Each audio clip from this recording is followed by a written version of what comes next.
Dios es el que hace los milagros, aunque en ocasiones le place hacerlos usando un hombre o una mujer a través de una persona. Entonces, cuando aquí dice luego los que hacen milagros, nos está hablando de que sí hay personas, obviamente, a través de las cuales Dios se vale para hacer milagros en este caso. Ahora, lo que debemos de entender primeramente es de que cuando hablamos de que Dios se puede valer de una persona para poder hacer milagros, debemos de entender que esto jamás es algo que está a la disposición, a la voluntad, al gusto o a la decisión de un hombre. Ningún hombre, por espiritual que sea, por dotado que sea, por muchos dones que tenga, el ministerio más grande que tenga, lo que sea, ningún hombre tiene la disposición, ningún hombre tiene la voluntad o la decisión para hacer milagros a su voluntad, a su gusto.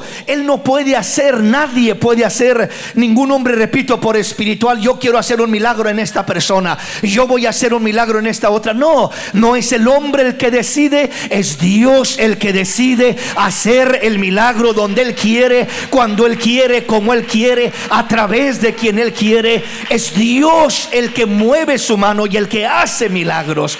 Entonces Él puede usar, repito, a una persona, pero no es la persona que dice yo tengo el don, yo tengo el ministerio de hacer milagros, yo tengo el don de sanidad. Claro que sí hay don de sanidad, claro que Dios sí usa a personas para hacer milagros, pero nunca, aquí es donde muchos se confunden, o sea, nunca es a la voluntad de la persona, a la voluntad, a la decisión, al gusto de la persona. No, porque si a mí me dijera una persona que tiene el don de sanidad o de hacer milagros a la voluntad de Él, para manejar Él o ella ese don a su gusto, le diría, ¿por qué no va y se mete a un hospital y deja limpio ese hospital de enfermos? Pues si tiene el don, sane a este y sane, agarre hilera por cuarto y levante enfermos y sánelos a todos ahí. Al fin y al cabo tiene el don, usted lo puede manejar como quiera, entra donde quiera y sana a quien quiere. Pues entonces entre en todos los hospitales y déjelos en quiebra, porque no van a tener más enfermos. Qué bonito, ¿verdad? Que se vayan a la quiebra los hospitales por falta de pacientes. Eso sería una bendición maravillosa.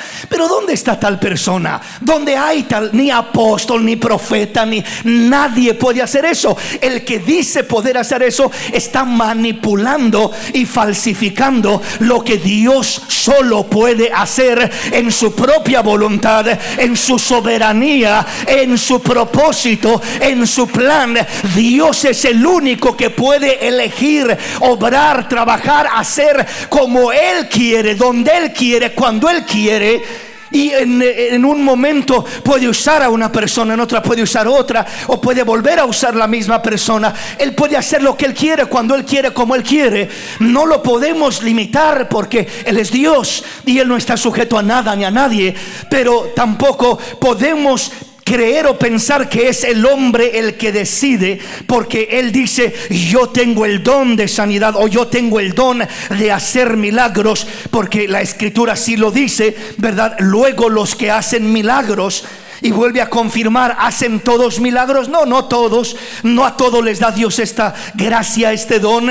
Pero sí hay personas. Pero repito, nunca, aunque sea genuino y legítimo aquello de parte de Dios, nunca es algo que le ha dado Dios a la persona para usarlo a su decisión, a su criterio, a su voluntad. Por eso tanta falso movimiento en los alrededores, ¿verdad? Diciéndole, si usted da una ofrenda de $500, su milagro va a ser más rápido. Si la da de 1,000, ahí no importa. Y si da 5,000, ahí aunque sea una enfermedad incurable, ahí va a ser sanado. Esos son charlatanes, es mentira. En la mano de Dios no es movida por el dinero. La mano de Dios es movida por la fe, por la humillación, por la confianza, por el acercamiento a Dios. Eso es lo que mueve la mano de Dios. Nunca el dinero va a mover mover la mano de Dios en ese sentido.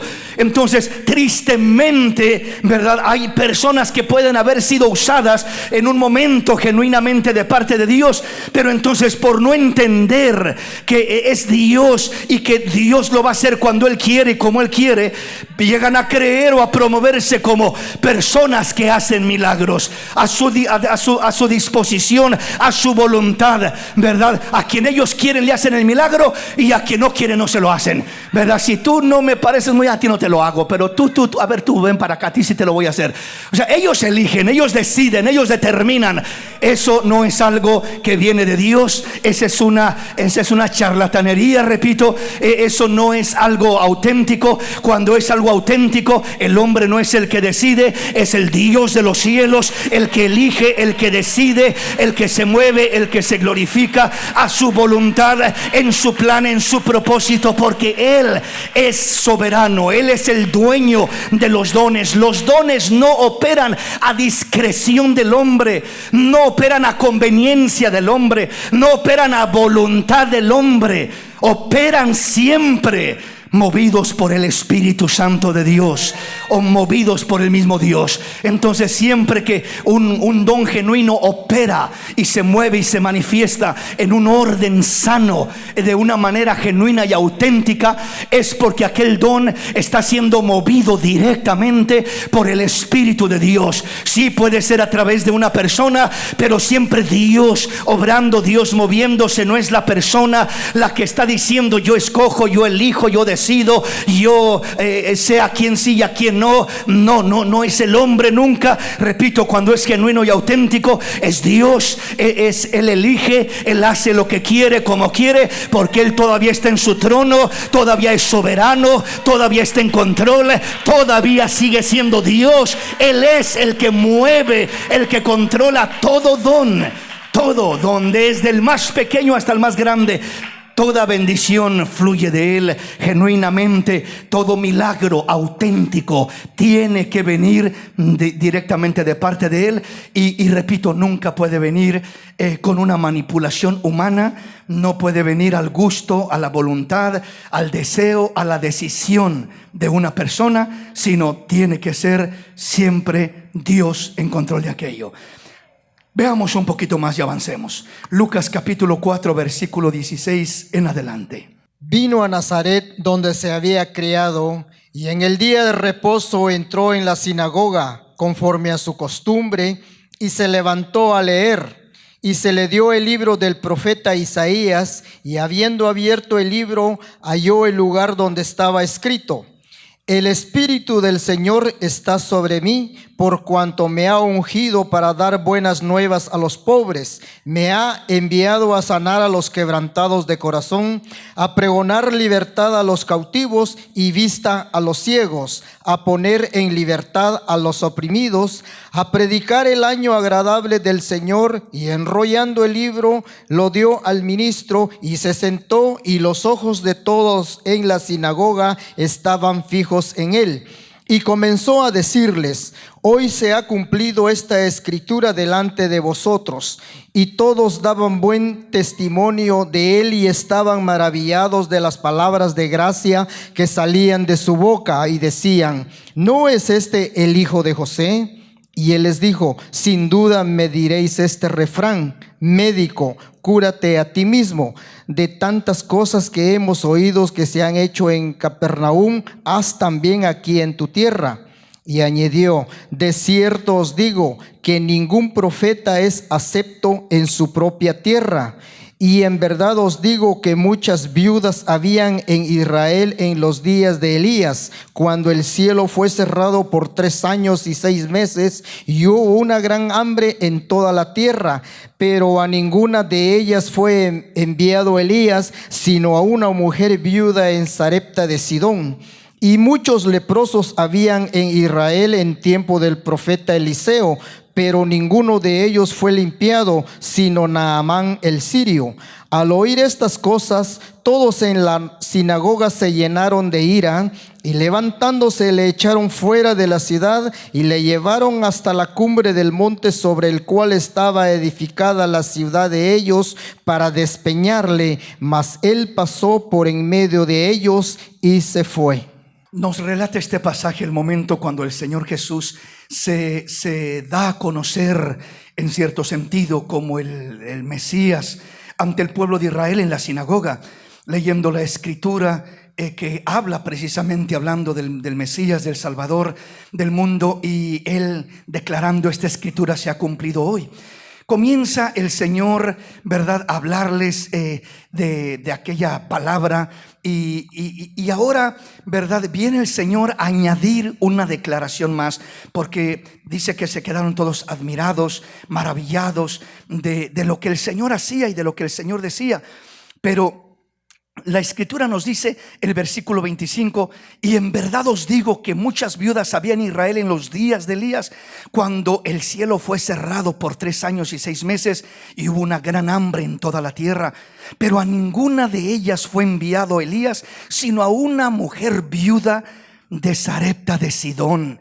Y luego agrega y dice: y muchos leprosos había en Israel en el tiempo del profeta Eliseo, pero ninguno de ellos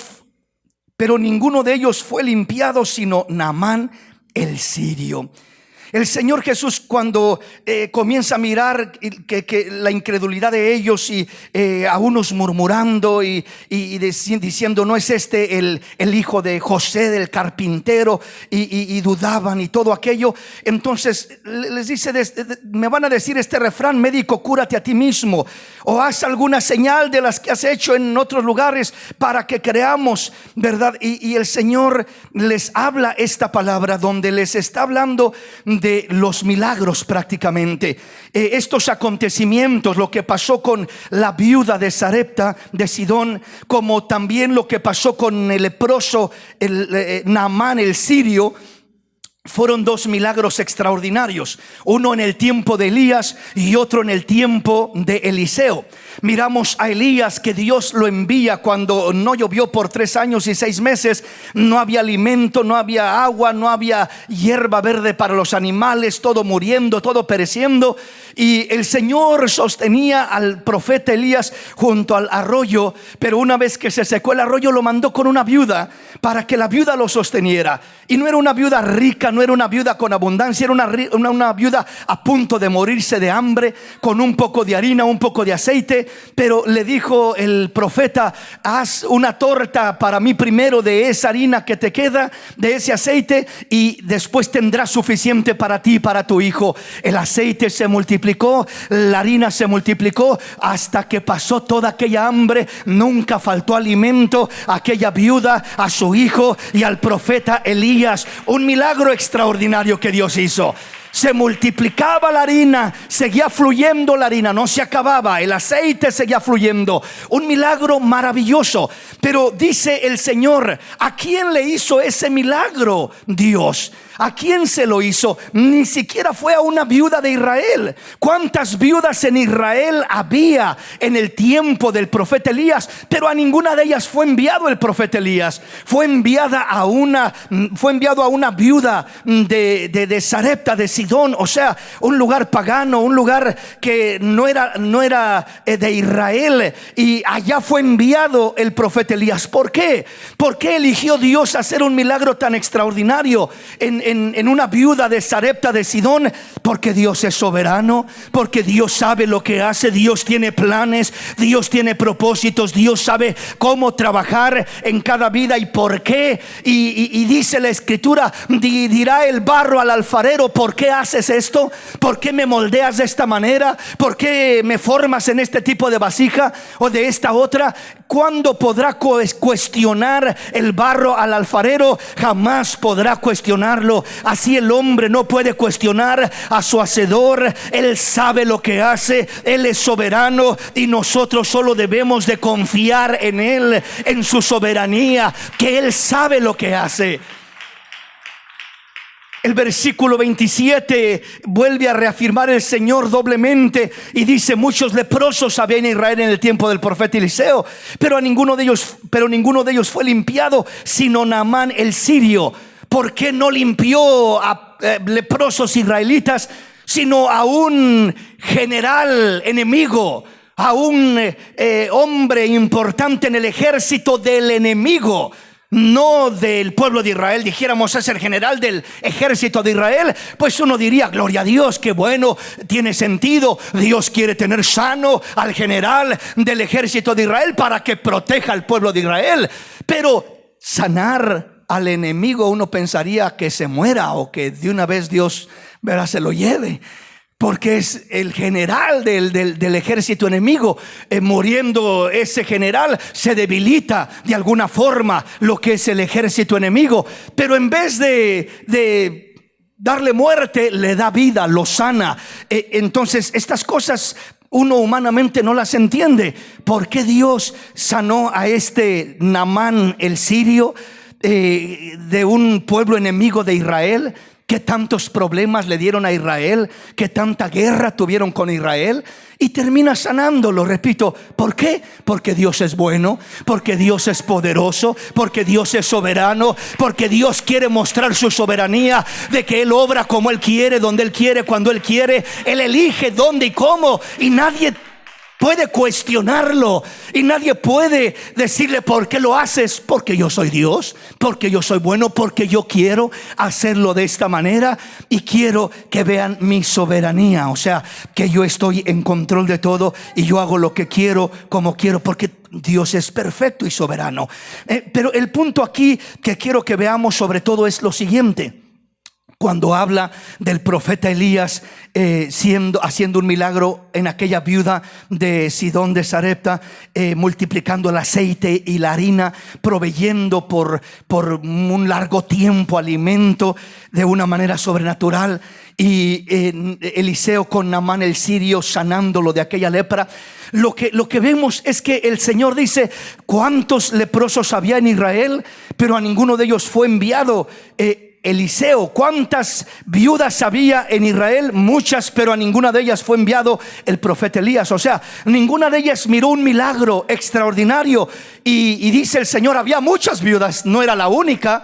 No es como que todas tenían mucho de alimento y en abundancia y no había ninguna viuda, y solo esta era la pobre viuda en Sidón, en Sarepta. No, había muchas viudas en Israel, posiblemente también muriéndose de hambre, posiblemente también muy necesitadas.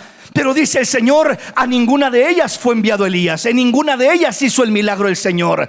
¿Y cuántos leprosos había en Israel? Muchos, y muchos de ellos posiblemente murieron de aquella lepra que tenían, y no hizo Dios un milagro para quitar aquella lepra de los muchos leprosos que había en Israel. Pero ¿a quién le plació sanar y quitarle la lepra y darle vida? A Naamán el sirio. El punto primero es que Dios es soberano, que Él actúa como Él quiere, que sigue haciendo milagros a su parecer, y que no es el hombre el que elige, porque si fuera el hombre el que eligiera, no elegiría, posiblemente Elías no elegiría una viuda de Sidón de Sarepta, buscaría una viuda de Israel, lo más seguro. El profeta Eliseo, si le dijeran: sánate por ahí algún leproso, búscate algún leproso para sanarlo, Eliseo, pues voy y me busco a un leproso en Israel, alguno que me caiga bien, o alguno que yo considere adecuado, ¿verdad? Porque a lo mejor tiene niños, tiene familia, y este merece que lo sane, pues a este lo voy a sanar. Pero no nos habla nada de eso la Escritura, sino simplemente que fue el Señor el que eligió, el que determinó. Dios le dijo a Elías: es la viuda de Sidón de Sarepta. Dios le dijo a Eliseo: sana a este enfermo, ora por él, y yo voy a sanarlo, voy a hacer ese milagro. Entonces es Dios en su soberanía el que elige, aunque haya más personas con la misma necesidad, y aunque muchas veces puede ser que estas personas no son las más calificadas, entre comillas. Uno en veces dice, bueno, aquella mujer es de buen testimonio, aquel hombre le veo que tiene mucha fe. Yo creo que él sí merece que Dios haga un milagro en él porque tiene fe. Y aquella mujer porque es de buen testimonio. Y es la manera como nosotros evaluamos. Si nosotros hubiéramos evaluado así a Eliseo, a Naamán el sirio y a la viuda de Sidón, los hubiéramos descalificado rápidamente. Estos para nada que califican para un milagro. ¿Por qué? Porque ni fe posiblemente tienen. Miramos a Naamán, que cuando el profeta le dice, métete en el Jordán 7 veces y con eso está listo el asunto. Y él dice, ¿qué? Que en esas aguas sucias, que no hay mejores ríos allá en mi tierra para venir a meterme en estas aguas. Ni siquiera sale a darme la cara, ni siquiera. Yo pensé, saldrá Eliseo y hará una grande oración muy espectacular y algún ritual y me limpiará y me salpicará con sangre de pollo o alguna cosa, ¿no? Para que pueda sanar. Pero dice, ni siquiera salió a saludarme ni a darme la bienvenida. Solo mandó al criado diciendo, ve y métete 7 veces allá. Eso es lo que dice Eliseo que hagas, punto y aparte. Y se fue enojado. Pero sus siervos le hicieron reconvenir, oye, si te pidiera algo muy difícil, ¿no lo harías? Claro que lo haría. Y pidiéndote algo tan fácil, ¿por qué no lo haces? ¿Qué tienes que perder? Pues tienen razón, lo voy a hacer. Y lo hizo, y dice que fue limpiado y quedó como un bebé, su piel limpio, porque ese es el poder del Dios de los cielos, queriendo mostrar su grandeza donde Él quiere, con quien Él quiere, cuando Él quiere, a la manera que Él elige, que Él decide. Entonces, muchas veces hay más de una persona necesitada y no en todas las personas sucede un milagro, sino que en este caso había muchos leprosos, pero en un leproso fue que se realizó el milagro, en Naamán el sirio. Muchas viudas había con la misma necesidad, pero en una viuda sucedió un milagro, en las demás no sucedió el milagro. Las demás no tenían aceite que estaba fluyendo y fluyendo y fluyendo, y le sacaba y le sacaba y le sacaba y no se acababa aquello. Le sacaba harina y harina y harina y nunca se acababa ni se vaciaba. Aquello lo que se le vació ahí, hoy para mañana ya estaba al mismo nivel de vuelta. Se multiplicaba. Entonces eso era un milagro maravilloso. Pero no en todas las viudas pasó esto. No en todos los leprosos hubo esta sanidad. Cualquier otro leproso que escuchara, porque esto fue resonado en todo Israel. Y estoy seguro, en mi parecer, yo creo que más de un leproso en Israel dijo, pues si Eliseo le dijo al sirio que fuera y se metiera 7 veces al Jordán y fue sanado, vamos y hagamos lo mismo nosotros también. Yo creo con todo mi corazón que hubo mucho más de un leproso que fue a meterse al Jordán buscando que sucediera en él o en ella lo mismo que sucedió en Naamán el sirio, porque esa es la tendencia del ser humano. Oh, que alguien se metió a tales aguas y fue sanado, pues vamos a buscar esa agua sanadora, ¿verdad? Recuerdo años atrás allá en México, allá por Querétaro, un famoso pozo, el Tlacote, que, ¿verdad? Supuestamente aguas sanadoras, y que se cayó un perro ahí y salió sano, y luego se metió una persona y fue sanada, y se promovió tanto aquello que venían de todos los estados de la República a llevar esa famosa agua sanadora, porque se corrió esa noticia de esa manera. Entonces esa es la tendencia del ser humano por naturaleza. Entonces en este pueblo de Israel, al oír que aquí en verdad sí sucedió algo milagroso y extraordinario, cuando viene Eliseo y le dice a aquel hombre a través del criado, a Naamán el sirio, que se meta 7 veces y fue sanado. Imagínese usted siendo un leproso igual que Naamán, y escuchando que a través de meterse a las aguas del Jordán 7 veces que así fue sanado, pues cuántos no se meterían pensando y diciendo, pues si este fue sanado yo también. Pero resulta que ellos se metían y salían igual que como entraron, solo salían remojados. Porque el poder no está en las aguas, el poder no está en la materia, el poder está en Dios. Él elige, Él decide, Él sana, Él usa los medios que Él quiere. Pero no es algo que se repite como un ritual simplemente. Que si el Señor untó lodo en los ojos de un ciego y de esa manera le dijo, recibe la vista, pues tráiganme los ciegos y ahorita escupimos en tierra y le untamos lodo en los ojos para que vean. Pues solo le vamos a aterrar los ojos de lodo y no va a ver la persona. ¿Por qué razón? Porque si no es Dios en el asunto, si no es Dios dando la orden, lo que el hombre hace no tiene efecto, no tiene poder. El que tiene el poder, repito, es el Dios de los cielos. Él es soberano, Él sigue haciendo milagros, pero es Él, es a su manera, es donde Él quiere, es cuando Él quiere, es como Él quiere. Esta no es una norma general. Hablar de los milagros no es una norma general, que porque aquel se metió al agua y fue limpio, todo el que se meta al agua en ese mismo río de esa misma manera van a ser limpios. Aquel hizo un ayuno de 7 días y fue sanado de esto y del otro. Todo el que haga un ayuno de 7 días va a ser sanado de esto y del otro. No es de esa manera. No es siguiendo patrones humanos de esa forma.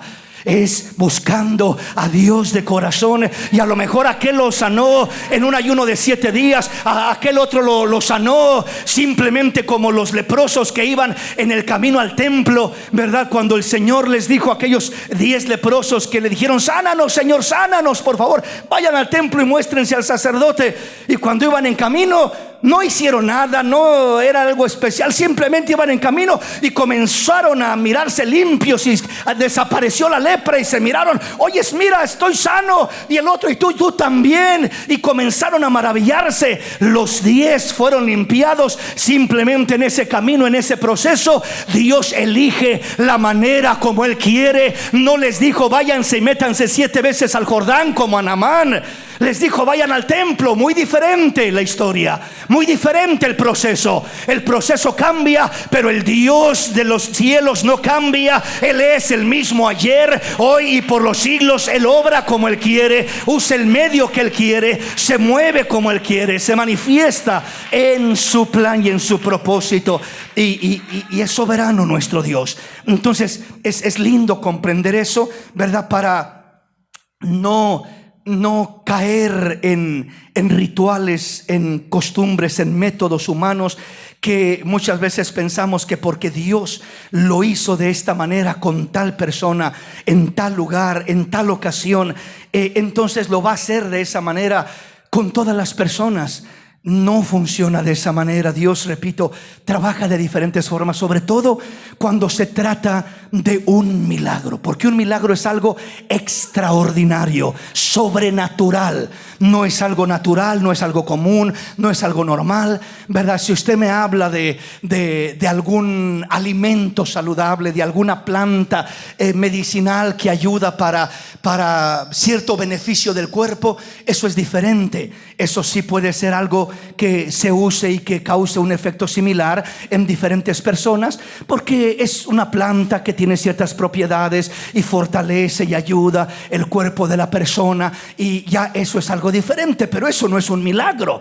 Eso es un medio que Dios pone a la mano para fortalecer nuestra salud o para ayudarnos a tener una sanidad progresiva posiblemente, pero no es un milagro. Un milagro, repito, es algo sobrenatural, es algo extraordinario que lo hace Dios en un momento, que lo hace Dios a pesar de todo imposible, de todo los obstáculos, lo negativo, lo que humanamente dice no puede ser, no puede suceder, eso no es común, eso no sucede. Entonces un milagro es algo extraordinario, sobrenatural, y no es algo que se puede imitar simplemente siguiendo un ritual, un patrón repetitivo, porque no funciona de esa manera. Repito, el mismo Señor Jesús, para sanar a lo que fue aquel leproso Naamán, usó a Eliseo para darle la orden que fuera al Jordán y se sumergiera 7 veces, mientras que los 10 leprosos les dijo: vayan al templo. Usó otro medio. Entonces no nos centremos en el medio, no nos centremos en el método, centrémonos en el Dios todopoderoso, que puede usar la forma que a Él le plazca para glorificarse en nuestra vida y para poder acercarnos a Él y adorarlo y amarlo y confiar y creer en Él, y Él sabrá qué medio, qué forma, qué use en nuestra vida, ¿verdad? Pero la cosa es buscarlo a Él y no quedarnos con métodos, con medios, con formas que simplemente no nos van a dar un resultado auténtico y genuino. Avanzamos en nuestro tema. Mateo capítulo 11, versículo 20 al 24. Entonces comenzó a reconvenir a las ciudades en las cuales había hecho muchos de sus milagros, porque no se habían arrepentido, diciendo: ay de ti, Corazín, ay de ti, Betsaida, porque si en Tiro y en Sidón se hubieran hecho los milagros que han sido hechos en vosotras, tiempo a que se hubieran arrepentido en cilicio y en ceniza. Por tanto os digo que en el día del juicio será más tolerable el castigo para Tiro y para Sidón que para vosotras. Y tú, Capernaum, que eres levantada hasta el cielo, hasta el Hades serás abatida, porque si en Sodoma se hubieran hecho los milagros que han sido hechos en ti, habría permanecido hasta el día de hoy. Por tanto os digo que en el día del juicio será más tolerable el castigo para la tierra de Sodoma que para ti. ¿Qué nos enseña esta palabra acerca de los milagros? Ya miramos que los milagros es Dios quien los hace. Él es el que elige dónde, cuándo, cómo, con quién. Ya miramos que no simplemente seguir un patrón repetitivo para poder mirar un milagro en ese aspecto. Miramos que no es simplemente una norma general, que porque Dios hizo un milagro en aquella persona lo va a hacer en todas las personas. No, Dios hizo el milagro en la viuda de Sarepta, no lo hizo en las viudas de Israel. Entonces es algo exclusivo, algo especial que Dios hace, porque Él tiene propósitos, porque Él sabe lo que hace. Él elige hacerlo de esa manera. Igualmente miramos con Naamán el sirio como él lo hizo. Dice: muchos leprosos había en Israel, pero no lo hizo con todos los leprosos. Lo hizo directamente con este leproso, Naamán el sirio, porque así le plació al Señor. Pero ahora no solamente es mirar el beneficio de un milagro, la bendición de un milagro. El recibir un milagro es un privilegio maravilloso. Eso es un privilegio, porque los milagros no son una norma general. Repito, no porque Dios hizo el milagro en esta persona va a ser el milagro en todas las personas. No es así. El Señor mismo lo está diciendo. Había muchos leprosos, no todos fueron sanados, solo este. Había muchas viudas, no todas recibieron este milagro, solo esta. Entonces no es una norma general. Y esto no significa que las demás viudas no tuvieran fe, que las demás viudas fueran pecadoras o no fueran dignas. No es eso, para nada. Esto no significa que los demás leprosos de Israel fueran gente pecadora y malvada, y que Naamán el sirio fuera muy buena persona y que él sí merecía y por eso lo sanó. No hay nada de eso. Yo creo que Naamán el sirio era peor de pecador que los demás leprosos posiblemente. Era un general, era un guerrero, era un asesino, era un enemigo del pueblo de Israel. Entonces no le puedo ver algo especial. Aún el mismo Naamán, después de que es sanado y restaurado, le dice a Eliseo, le dice: en verdad no hay otro Dios como Israel, permíteme llevar por lo menos un poco de tierra de acá de Israel, y quiero adorar a Dios. De aquí en adelante Él será mi Dios, ¿verdad? Pero le dice que Dios me perdone cuando mi señor el rey me pida que entre con él al templo de su Dios, a adorar a su Dios, y que me tenga que inclinar yo con el rey, porque soy su mano derecha y se apoya sobre mí. Entonces que Dios me perdone por este hecho, porque tengo que cumplir este deber. Pero obviamente mi corazón no está en estos dioses falsos ya de Siria. Ahora mi corazón está en el Dios de Israel. Pero lo que le doy a entender es que aún después de sanado, todavía seguía sirviendo su misma función, seguía siendo el general, seguía estando al servicio del rey. Tenía que entrar a un templo pagano, tenía que apoyar al rey, por así decirlo, en su cercanía a su adoración en su templo pagano. Entonces eso no es algo que uno diga como qué bonito. Eso podríamos hasta cierto punto decir es algo negativo, es algo desagradable. Naamán, que no tiene suficiente fe después de lo que Dios ha hecho por ti, deja ya ese puesto, renuncia, hazle saber al rey de Siria que no hay otro Dios como el rey de Israel, que solo Él tiene poder y solo Él te pudo sanar. Dale testimonio de tu fe. Podríamos decir, esa sería una postura digna de fe, de valor, de confianza en Dios, en su Dios ahora, el Dios de Israel. Sin embargo, no tomó esa postura.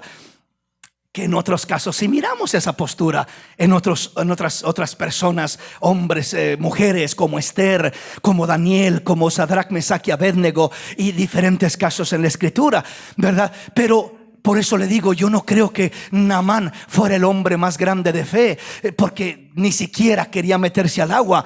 Yo no creo que por eso fue sanado. Entonces muchas veces cometemos el error de pensar que quizás aquella persona la sanó Dios porque sí merece, porque sí tiene fe, porque sí es muy buena, porque sí es muy especial. Y a mí no me ha sanado porque Dios no me quiere, Dios me desprecia, no tengo suficiente fe, no soy lo suficiente bueno, lo suficiente buena, y por eso Dios a mí no me ha sanado. Y nada que ver con eso. Nada que ver con eso. O sea, Dios no hace los milagros basados simplemente, repito, en que merezcas y en que seas la persona más buena y de la fe más grande. Porque repito, si así fuera, Dios no hubiera hecho el milagro ni en esta viuda de Sarepta, ni en Naamán de Sidón. Sino que Él sabe dónde, Él sabe cuándo. Tampoco no le estoy diciendo que no es necesaria la fe. Sí, la fe es indispensable. La palabra lo dice, que aquel que se acerca a Dios es necesario que crea que hay un Dios y que ese Dios es galardonador de los que le buscan. Aleluya. Así que Él es galardonador de los que creen y confían en Él. Claro, la fe es una arma poderosa, una ventaja grandísima que tenemos los que creemos en Dios. Pero repito, hay casos donde Dios, como en estos casos que estamos mirando en la Escritura, que Dios elige obrar de maneras obrando, haciendo milagros. Muchas veces hay personas hasta inconversas que llegan a una iglesia y son sanadas y se van inconversas con su milagro y nunca se convirtieron. O algunas se convirtieron a los 10 años, otras nunca se convirtieron y recibieron su milagro. ¿Por qué Dios hizo ese milagro en aquella persona? ¿Por qué Dios obró de esa manera? Yo no sé, porque yo no soy Dios. Yo no conozco la mente, el corazón, el propósito, el plan, lo que Dios ve, lo que Dios sabe, lo que Dios conoce. Yo ignoro todo eso, pero Dios no ignora nada. Él todo lo hace a perfección. En todo tiene un plan, en todo tiene un propósito, en todo hay una razón. No lo alcanza a entender uno, no lo alcanza a asimilar uno, pero Dios sí lo asimila, sí lo ve, sí lo entiende, sí lo conoce. Entonces el recibir un milagro es algo maravilloso, es un privilegio grande, glorioso, es una bendición maravillosa. Cualquier tipo de milagro, porque todo milagro es extraordinario, todo milagro es sobrenatural, todo milagro, sea de la forma de multiplicación de aceite y de harina, de multiplicación de panes, multiplicando los 2 peces y los 5 panes para alimentar a una multitud de 5,000 personas, sea de la forma que sea sanando un leproso entrando a las aguas del Jordán, o sea sanando a 10 leprosos en camino al templo, sea escupiendo en tierra y haciendo lodo y poniéndolo en los ojos de un ciego y dándole la vista, o de la manera que Dios elija. Todo milagro es sobrenatural y extraordinario, y todo milagro es un privilegio y una bendición maravillosa, pero también es una terrible responsabilidad y compromiso delante de Dios. O sea que tiene mucho más compromiso y responsabilidad delante de Dios una persona entre más milagros experimente en su vida de parte de Dios. ¿Es privilegio? Claro que sí. Ay, dichoso el hermano, dichosa la hermana, mira qué milagro tan grande hizo Dios en su vida. Sí, no podemos negarlo, es un privilegio, una bendición grande. Pero juntamente con el privilegio va la tremenda responsabilidad y el tremendo compromiso delante de Dios. Eso lo dice la palabra. Por eso dice que entonces comenzó a reconvenir a las ciudades en las cuales había hecho muchos milagros.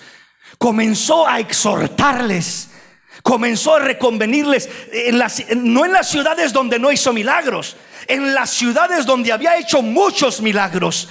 Y comenzó a exhortarles, a reconvenirles, diciéndoles porque no se habían arrepentido, diciendo: ay de ti, Corazín, ay de ti, Betsaida, porque si en Tiro o en Sidón se hubieran hecho los milagros que se han hecho en vosotras, tiempo ha que se hubiesen arrepentido en cilicio y en ceniza. Por tanto os digo que en el día del juicio será más tolerable el castigo para Tiro y para Sidón que para vosotras. Y tú, Capernaum, que eres levantada hasta el cielo, milagros y proezas y maravillas que miró Capernaum, hasta el Hades, hasta el infierno serás abatida. O sea, los milagros que no te levantan te hundirán ellos mismos. Porque si en Sodoma se hubieran hecho los milagros que han sido hechos en ti, habría permanecido hasta el día de hoy. Por tanto os digo que en el día del juicio será más tolerable el castigo para la tierra de Sodoma que para ti. La tierra de Sodoma y Gomorra, tierras perdidas, perversas, paganas, pecadoras, mundanas, sucias, de lo peor. Siempre que hablamos de lo peor que podemos mirar, decimos: ya está como Sodoma y Gomorra. ¿Por qué? Pues porque aquello era de lo peor. Para que Dios directamente destruyera esas ciudades, ¿verdad? Consumiéndolas con fuego directamente, eso tenía que haber sido algo feo, algo terrible. Si Abraham mismo intercedió por Sodoma y Gomorra y diciendo: Señor, pero destruirás a los justos con los pecadores. ¿Cuáles justos? ¿De qué me hablas? Señor, pero no me digas que no hay ni 50 justos. Pues no los hay. ¿Y a poco no hay ni 40? Ni a 40 llega. Pero 30, Señor, seguro que los hay. Ni 30 hay. Y 20 de seguro en la ciudad más pequeña los hay. Ahí no los hay. Y 10, ni a 10 llega. Entonces, ¿quién hay ahí justo? Pues nomás Lot y su familia. Pues mejor los saco a ellos y cumplo mi propósito. Y terminó sacándolos a ellos y destruyendo aquellas ciudades. Entonces, estas ciudades era lo peor de la perdición. Pero el Señor está diciendo: ay de ti, Corazín, ay de ti, Capernaum, ay de ti, ciudades, y ay de ti, personas que han recibido milagros extraordinarios de parte de Dios, pero que no hay frutos de arrepentimiento, que no hay compromiso con Dios, que no hay ningún tipo de entrega a Dios como resultado de mirar aquellas proezas y aquellas maravillas de parte del Señor. Ay de ti, les dice, porque si en Sodoma se hubieran hecho los milagros que en ti se han hecho, tiempo ha que se hubieran arrepentido. Porque si en Sodoma se hubiera hecho lo que se hizo en ti, todavía permanecería hasta el día de hoy y no hubieran sido destruidas. Pero en Sodoma no hubo milagros, por así decirlo. Dicen: no miraron, Sodoma y Gomorra no miró lo que miró Capernaum. No miró lo que miraron estas ciudades, que miraron milagros tras milagros, el Señor haciendo maravillas extraordinarias de una manera y de otra. Y esto se aplica y se cumple a una ciudad y también se aplica a una vida en lo personal. Entonces, el recibir un milagro es un privilegio, es una bendición, pero también es un compromiso, es una gran responsabilidad delante de Dios por recibir aquel milagro. Entonces, entre más recibimos, menos excusa tenemos. Entre más recibimos un milagro, más compromiso tenemos. ¿Por qué razón? Porque ¿qué excusa le daremos a Dios? Sodoma y Gomorra le dirán al Señor: Señor, nosotros nunca miramos milagros y maravillas y proezas. Pero Capernaum, Corazín nunca podrán decir eso. Ellos miraron maravilla, milagro tras milagro. Y dice el Señor: de cierto les digo que el castigo en el día del juicio será más tolerable para Sodoma y Gomorra que para estas ciudades. O sea, ciudades a las que llamamos privilegiadas, el Señor dice, ay de ellas, porque en aquel día van a estar en una peor condición que Sodoma y Gomorra. Pero fueron ciudades privilegiadas, pero fueron ciudades que miraron grandes milagros de Dios. Sí, fueron ciudades privilegiadas, pero no supieron aprovechar, valorar, no tuvieron compromiso, no tuvieron responsabilidad, no hubo arrepentimiento genuino, no hubo entrega a Dios, nada. Solo se quiso el beneficio, pero no se tuvo un compromiso. Y el Señor dice, van a quedar en peor condición las ciudades privilegiadas que las ciudades detestadas. Las ciudades detestadas como Sodoma y Gomorra, no está diciendo el Señor que no iban a ser condenadas, no está diciendo que iban a ser salvas, no, dice que iba a ser menos el castigo para ellas que para estas ciudades que miraron mayores milagros y proezas de parte de Dios. Por eso todo beneficio de Dios, toda bendición que recibimos es un privilegio, pero también debe de ser un compromiso con el Señor. No solo tomemos el beneficio, no solo tomemos el privilegio y digamos, qué privilegio, a mí Dios me ama, a mí Dios me dio, en mí Dios hizo este milagro, a mí Dios me dio este don y esta cosa y esto otro. Qué bueno que Dios te haya dado mucho, y entre más haya derramado sobre tu vida de bendiciones, qué bueno. Pero esto no solamente es un privilegio, esto también es un compromiso delante de Dios. Al que más se le da, más se le demandará. Al que más se le otorga, más se le pedirá. Es privilegio recibir de Dios, pero es mayor compromiso recibir de Dios.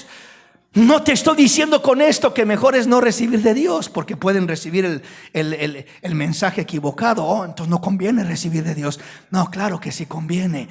Todo lo que se recibe de Dios es un privilegio, es algo lindo, es algo bueno, es algo hermoso, dulce, precioso, edificativo, que trae cosas buenas a nuestra vida.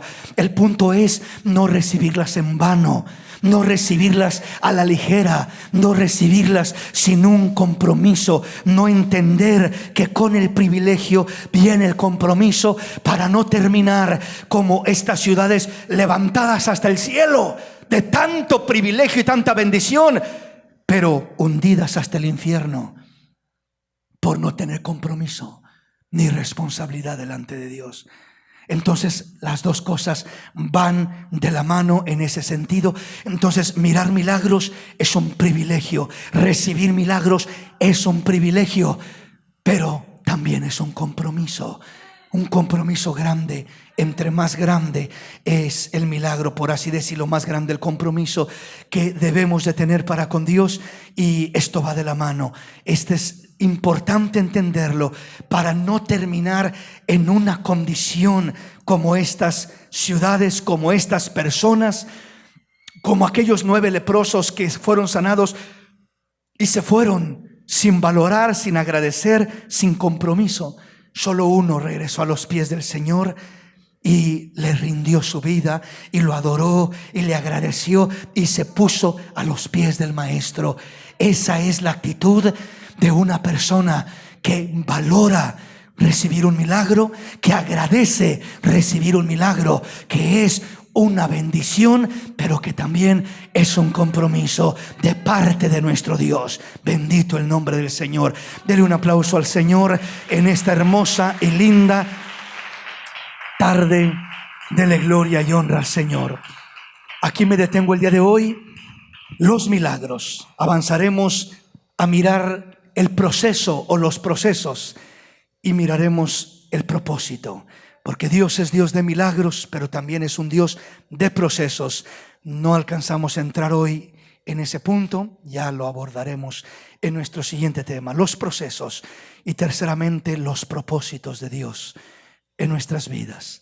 Esto es para no frustrarnos cuando las cosas parece que suceden de una manera diferente a como nosotros nos imaginamos o creemos o suponemos o quisiéramos que sucedieran.